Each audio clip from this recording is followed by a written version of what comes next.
Buenos días, me presento. Mi nombre es Alejandro Flores García, del Colegio Franciscano del Virrey Solís de Bucaramanga. Bueno, hoy les vengo a mostrar lo que es la fenomenología trascendental de Edmund Husserl. Primeramente, pues para quien no sabe quién es este personaje, te lo aclaro. Edmund Husserl fue un filósofo y matemático alemán y es el fundador de la fenomenología trascendental, uno de los movimientos filosóficos más influyentes del siglo XX y aún que se sigue expresando en el siglo XXI. Primeramente, para entenderla nos situamos en el siglo XIX, que es donde predominaba la corriente del positivismo. El positivismo afirmaba que el único conocimiento verdadero es el de la ciencia, y la ciencia se provee de dichos saberes mediante el método científico.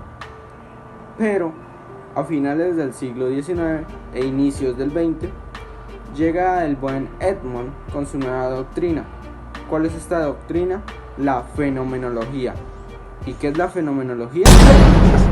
Bueno, la fenomenología se recibe como en la información captada por nuestros sentidos, tal como la vista, el oído, el olfato, entre otras cosas. Edmund diferencia en el pensar tal como un proceso cognitivo y el pensamiento como algo ideal que no es algo objetivo. Se declara ser consciente para emplear la fenomenología. Uno necesita ser consciente para hacer uso de esta, porque según Edmund Husserl siempre se da prioridad a la conciencia, ya que es la única que capta la verdadera realidad. Por ello se necesita ser consciente y de priorizar un objeto.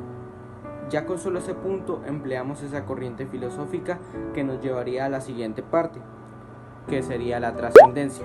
Bueno, ya entendida lo que es que nos lleva a la trascendencia y ya obtenida la conciencia y racionado el objeto, distinguimos de un objeto real y de un objeto fenómeno. Por ejemplo, cuando William Herschel descubrió el planeta Urano en el jardín de su casa, en este caso se trata de un objeto real, pues Urano estaba ahí ya hace mucho tiempo antes de ser descubierto. Entonces, decimos que cuando hablamos de un objeto real, se dice por algo que existe por sí solo y tiene independencia respecto al ser humano. Sin embargo, casi no había evidencia sobre la existencia de Urano. Había muy poca evidencia científica sobre esto. No hasta el momento en que este personaje, que fue William Herschel, diseñó su propio telescopio y se dio cuenta de aquello.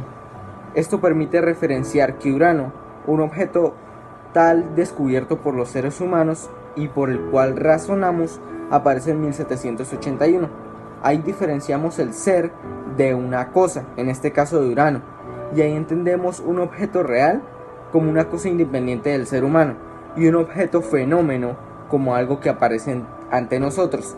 Es decir, Urano existía por sí solo antes y lo entendemos ya como objeto fenómeno cuando aparece ante nosotros. Bueno, pero ahora hay que tener en cuenta la diferencia entre estos dos, pues como dije, el objeto real existe por él mismo y no depende de los humanos, o sea, de nosotros. Por el contrario, los objetos fenómenos tienen una existencia correlativa, esto desde un punto de vista desde el ser, es decir, una dependencia del fenómeno y del sujeto, ya que se explica su ubicación en el espacio.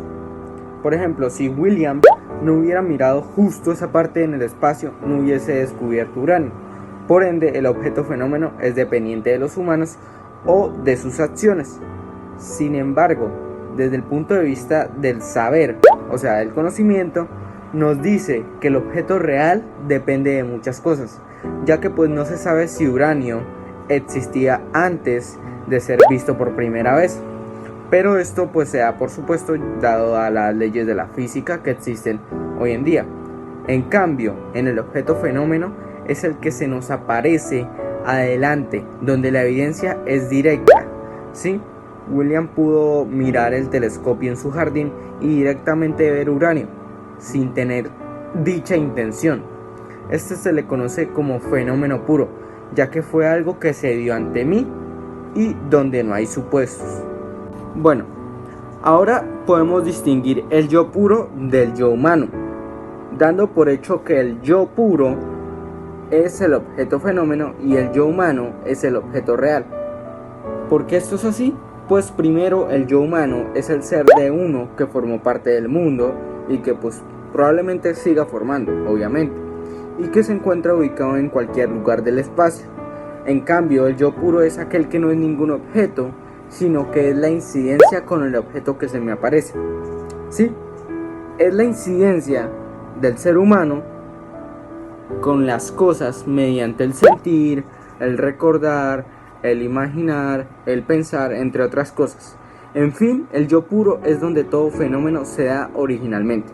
Bueno, ya de todo esto, concluimos que la fenomenología es el paso de la actitud natural hacia una actitud fenomenológica, que es un tipo de cambio de perspectiva donde consideramos que algo para ser real tuvo que ser primero fenomenológico.